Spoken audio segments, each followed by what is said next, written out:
Good people on the quest for good content. Welcome to another installment of Song of the Week. The pick and roll offense going today with the founder of the channel, Jordan Bell. I'm one of your co-hosts, Bill Farrow. Good to see y'all. My boonie looks a little crazy. Let me adjust that real quick. Jordan, what's going on, man? How you doing? Living the dream, my brother. A spring break here in Ohio, which means snow. Hell yeah.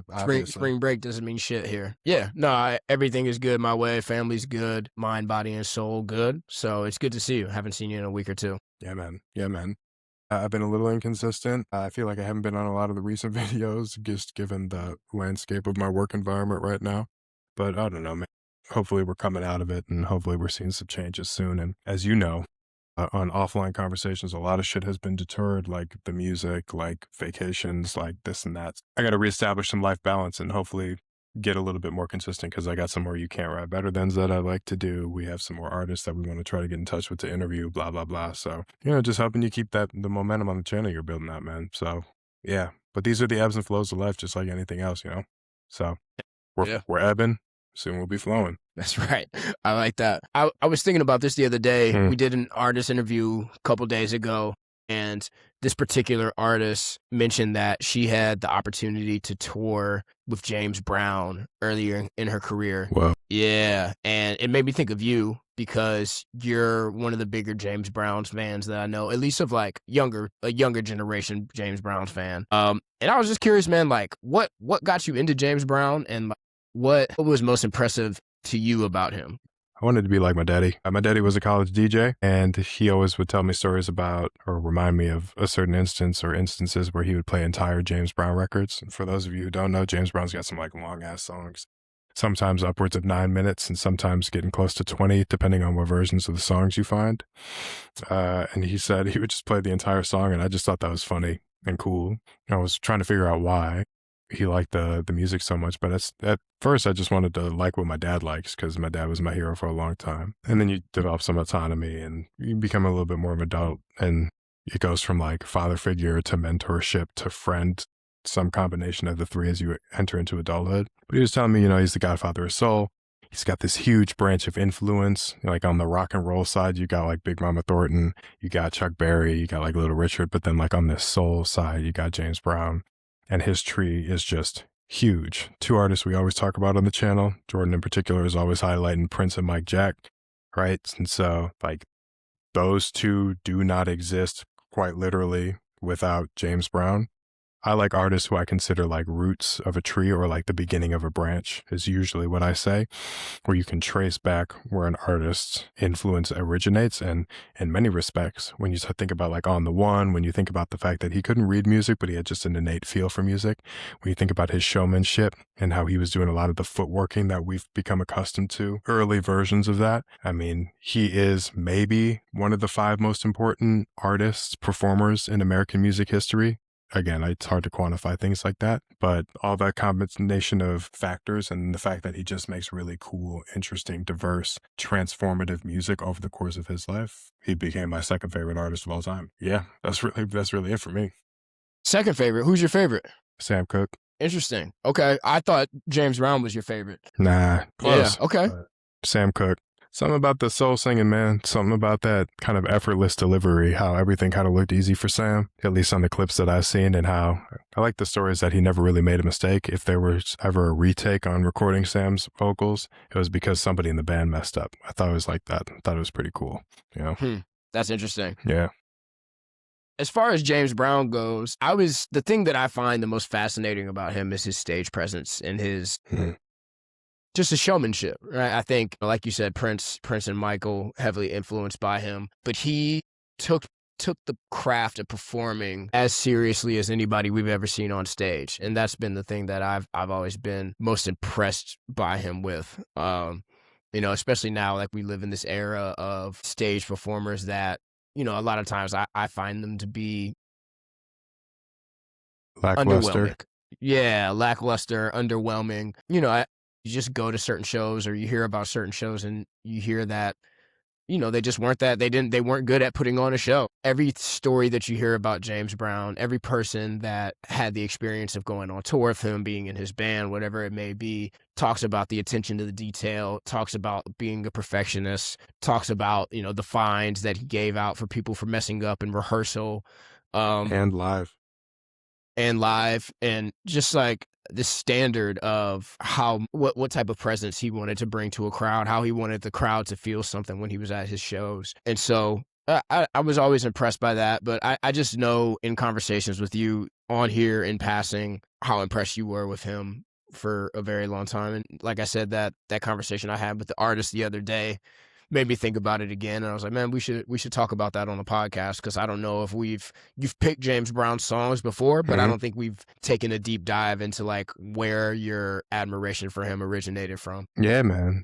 Thank you for asking the question. I don't talk about me too much outside of like anecdotal mentions of me making music or work being terrible or blah, blah, blah. So I appreciate it. I don't know if anybody out there has an interest, but happy to talk about it if anybody is interested. But yeah, man, he's we call Mike Jack like a once in a species artist. Also, sorry for anybody who's going to eventually correct me on calling Michael Jackson Mike Jack, but that's just what I call him personally. Drop your comments down below. But like James Brown is probably akin to a once in a species artist. He ain't done everything we see from a top tier performer derives from, at least in like the American version of entertainment and stage presence, derives from him in some cases like Fred Astaire and some other really great performers who I'm not thinking of right now, but he's one of the ones that probably has to come to mind. And if there was ever a 90 or anything beyond an 80 on the 20/80 scale that David and I transposed over to ranking and categorizing musicians, he's about as close as you can get outside of like Quincy Jones and Stevie Wonder to ascending past an 80, at least in at least a couple different categories in my purview. Yeah, no, I'm with you. I agree. I think he is, he's one of one. He's once in a lifetime, once in a generation. If we're talking about performers, particularly like Black performers, he's definitely on the Mount Rushmore, if not like, it's him, Mike, and Prince. You can't escape talking about those three when we're talking about like the best ever. Yeah. And not just being Black Americans or Black men, just like even beyond, the broader scope globally. I mean, those three are world famous powerhouses who have been gone for a while and still get talked about and mentioned far beyond this channel. You know what I mean? Like there's still Prince anecdotes that come up that are new, fresh, and exciting to this day. And he might be quote unquote the least famous out of those, which is like depending on who you ask, that's right or wrong, but like of those three, and at least in my experience, he's been talked about the least. So I mean, but he's still a phenomenal global icon who lives on past when he passed. You know what I mean? And probably's got a few more decades of being talked about routinely to go. So pretty cool. Those three are impeccable, man, and they all share those qualities of work ethic, particular attention to detail, wanting to derive in their own space, and two of them come from James Brown. It's pretty cool. Yeah, sure. All right. I just wanted to ask you about that. Let's get into some song of the week. Yeah. Bill, what you been listening to this week, my brother? Man, I've been listening to a lot of Larry June. Good job, Larry. I've been listening to Remy Shand, who is I guess they would call him neo soul. I was listening to the Way I Feel Deluxe album, 2001, in the midst of this Jack Harlow stuff. We'll talk about that another time, people. We'll try not to be too late with our commentary on that, but like white artists doing Black music well, to just broad stroke some terms for you, Remy Shand feels like a very authentic representation of what Jack Harlow was trying to do. So it made me go to that album and be like, I haven't listened to the Jack Harlow album, but I heard about it, and it feels like he was trying to do what Remy Shand did. Fall Out Boy I've been listening to, Spargo, American Gypsy, The Jacksons, let's see, Craig Mack. Wow, that's funny. Cash Out, Trunk Boys, I think those are Bay Area because they got a hit. Cupcake, No Fillin', I Ain't Got Time, but I Got a Lot of Women. So, it's just been a usual smattering of nonsense for me. But my song of the week this week is the song I've been listening to most over the last 7 days. Groovin', That's What We're Doing by the SOS Band, man. This song just makes you feel good. On Accident is a perfect groove, slow, deliberate, just a sharp piano, 3 keys descending down the octaves that really cue up the beat drop. It's very distinct. And then the vocals of groove and that's what we're doing. That's what we're doing is just so communal and fun and infectious with a bass line that carries when the beat drops. And it's just a dance track, man. Like disco, I assume is kind of where the category and genre would fall into, but Groovin' by the SOS Band. You know me, I listen to like oldies when I'm lifting, and that has been on repeat as I try to re-loosen my hip and get back into lifting because I've been in a toxic headspace, and that headspace just makes me, or excuse me, that song just improves my headspace, my mood, my attitude, my vibration immediately. Feel good song. It'll be played at my wedding. That piano is just so sharp, so distinct, so iconic in my personal opinion that if you're ever in a down mood, please listen to Groovin' by the SOS Band because that's what we're doing. And so you should do it too. Love it. Two good picks for you the last two times. I really liked Crew Kid Simple that you picked last time. That was a fun one. And then this one's some disco, so I'm looking forward to listening to that and adding that to my repertoire of music as well. Yeah, really good pick. I went in a different direction. Yeah. I stuck with hip hop this time. Oh yeah. I went with Jadakiss and Anthony Hamilton Y off of Nice. Kiss of Death 2004. Jada. Yeah, like prime Jada. The reason I picked this is I've been trying to prep for a solo You Can't Rap Better Than episode. Mhm. And I've been kind of digging through the crates, as they may say, trying to figure out like what are some songs that I feel really passionate about, the lyrics, the rhyme scheme, so on and so forth. And I came across this one, which was like one of my favorite hip hop tracks of all time, and one of the first hip hop tracks that, like, this came out in 2004, so I'm 13 at the time. I'm like really starting to get into lyrics and lyricism at this point in time, and this one, like, this track kind of blew my mind of how good it was when it first came out and how interesting it was. And it has like some of my favorite bars of all time, right? It's got why you got to do 85% of your time and why the niggas lying 85% of their rhymes, which I thought was a great bar. And then like one of maybe a top 5 bar for me all time of just like my favorites is why the whole world loved my voice. I try to tell them it's the flow, son, and you know why they made all the new 20s, because I got all the old ones. And this was right at the time where they were making all the new $20 bills. So that one was really fun. You just don't get hip hop you don't get rap like this anymore, right? Like you don't get this like really politically woke, intricate hip hop that asks these like really poignant but simple questions. Kendrick will do it still. Like there's artists that will still do it, but not as well as Jada did in this song. And yeah, this is just a classic for me, man. Yeah, man. And, you know, Death Taxes and Me Loving an R&B Hook, really great hook by Anthony Hamilton on here. But there are 10 things about this song that are great before you get to the Anthony Hamilton hook. Like, this is just really, really good rapping by Jadakiss. Like, in my personal opinion, his best song of his career. That's obviously debatable, and he has a ton of different songs that are fantastic. Yeah. But this is my personal favorite. And if you haven't checked it out, if you haven't heard it before, you should check this song out. Why by Jadakiss off of Kiss of Death 2004. Yeah, there's a whole contingency of people who probably see him more on podcast clips with Fat Joe these days than him making music. But talk about a guy who earned his stripes and who's basically universally respected. To go back to your question or statement about, you know, rappers these days don't really rap like that anymore, pointed, direct, observational. Yeah, rappers don't read anymore. Excuse me, let's actually make that broader because I don't want to make that just a rap thing. A lot of artists don't read. Like, a lot of artists don't get word or versed. That you can tell by the structure of sentences or the lack or decay of expansive vocabulary. You can tell that people make allusions and references to the same things in the same way, song over song throughout their own projects, but then just broadly speaking, you know how many motherfuckers have said, I got shooters like Steph? Like, bro, we get it. Yeah, I mean, like, we heard you and we heard that 100 different ways. But you got to give yourself a distinct avenue on how you're thinking about language and how you're thinking about your life and how to describe it. And look, man, vocabulary, how we communicate, the most coveted people of all time in some way, shape, or form were master orators, right?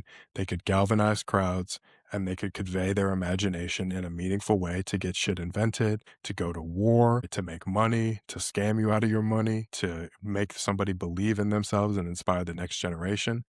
That's why rap is so interesting and powerful. And to know that it's decaying, a lot of these guys from the older generations, right, are street dudes, right?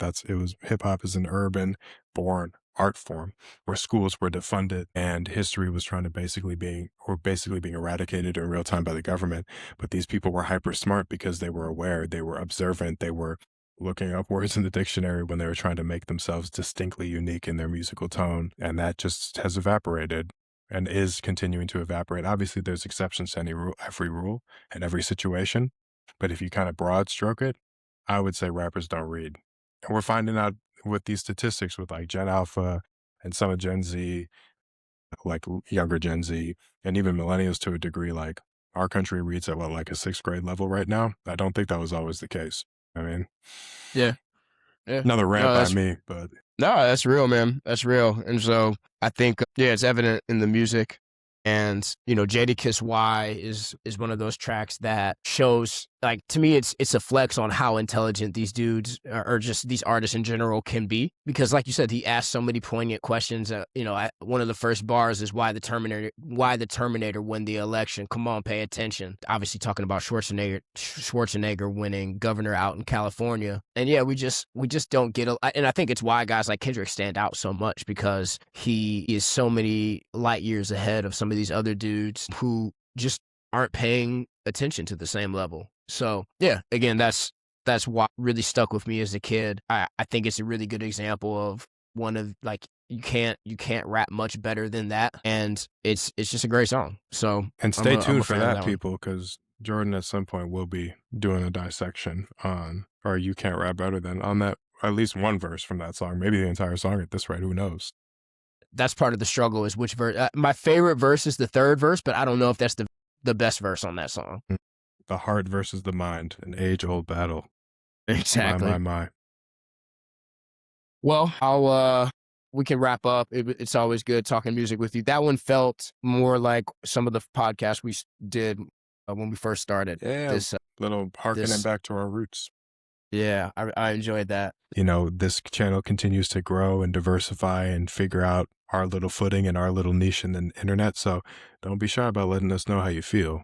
You know what I mean? I know there are a lot of keyboard warriors out there who always have something to say. So, if I may, make it constructive, make it honest, and then we'll continue to improve and try to put our unique spin on our commentary so we can grow and expand accordingly. But we appreciate the engagement. We appreciate the listening. We appreciate the feedback. We appreciate every time we put a clip out or a post out, we get a couple more followers, right? And we know they're real because they're not coming in by the thousands. But eventually, maybe one day, we'll have them coming by the hundreds and thousands, and Jordan's channel will be living, breathing, evolving, and we'll be the masterminds of culture commentary that we always envisioned ourselves being. So that's my little 2 cents. But Jordan, take us home. Yeah, no, you said it perfectly, Bill. Please like, subscribe, share, tell a friend to tell a friend. This is Jordan and Bill. This has been another episode of Song of the Week. Until next time, we are out of here. Peace.